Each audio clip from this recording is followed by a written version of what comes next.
Lord gave us, you ought to be angry.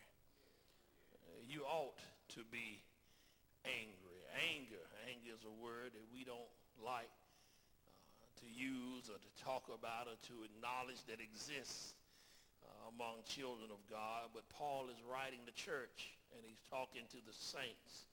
So therefore, anger is an emotion that saints have.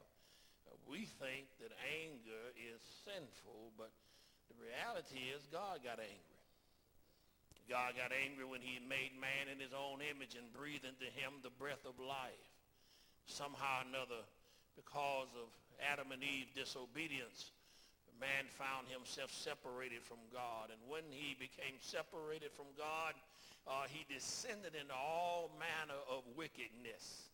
So much so the Bible says it grieved the Lord that he had made man and decided that I'm going to start over. And he, by grace, saved Noah and his family. Everyone else was destroyed in a flood.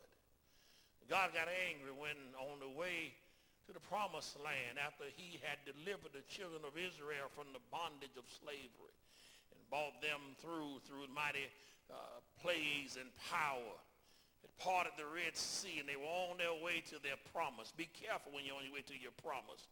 And suddenly they started grumbling and forgetting where God has brought them from. Started grumbling, saying, oh, I remember the good old days in slavery. Isn't that amazing?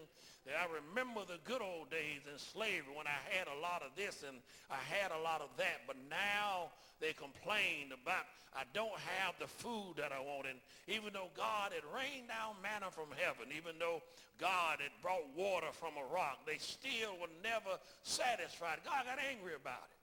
When he had made a way, and all of a sudden we acting like God ain't a way maker. God got angry when he sent the 12 spies.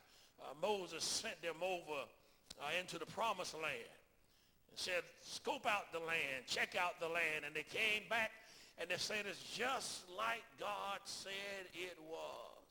The fruit was so heavy you could barely carry it. Everything that God said was just like he promised.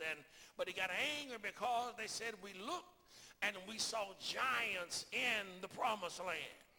And we became like grasshoppers in their sight and then in our sight. Then when we looked at ourselves like grasshoppers, then they looked at us like grasshoppers. Sometimes people look at you because of the way you look at yourself. We want to be the big dog on the block. But we got to be hungry for God's will to be done. We have to be able to say like Jesus, not my will, but thy will be done. We got to be able to say like Jesus, thy kingdom come, thy will be done.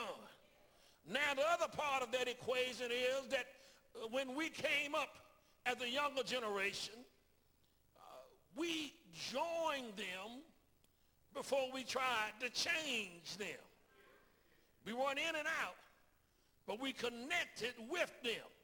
You see, anytime you want to change a tradition, you got to join the tradition first. I've got to know I can trust you with everything I've been working for all of my life before I give it to you. In other words, I'll let the car rust in the garage before I watch you drive it out there and wreck it. I got to know you can handle the car before I give you the car. And I can't trust you here 1 minute, there the next minute, and God knows where else the next minute. In other words, we got to come together, and there's a two-way street because there's a new generation that is not coming up, but is here right now. And for us to keep climbing higher, we got to be willing to try new things, do new things. Because the Bible, even in the Old Testament, says God is up to a new thing. It can't be the same old, same old. That's why we're doing new things. That's why we're streaming. That's why we're changing orders of service. That's why we're doing new things, because nothing stays the same. Anything stagnant dies. If you pour some water in a cup and let it sit long enough, it will become stagnant. But God is about movement. God is about transition. Whenever you get connected to God, he ain't going to leave you where he found you. That's why when he found you, you were down and out. You were broke, busted, and disgusted, but thank God he didn't leave you where he found you. He blessed you. He delivered you, put money in your pocket, clothes on your back. Some of you were half crazy, but look at now where the Lord has bought you from, and you don't look like what you've been through. Folks look at you now and think you ain't been through nothing. But if I can pass this microphone around, we be here all afternoon but folks testify about the goodness of Jesus and how he brought you a mighty long way. Somebody besides me has been healed. Somebody in here, God put money in your pocket. Somebody in here, God gave you a new job. Somebody in here, God gave you joy when you were about to lose your mind. Somebody in here, you got strength while you're weak. So give God praise.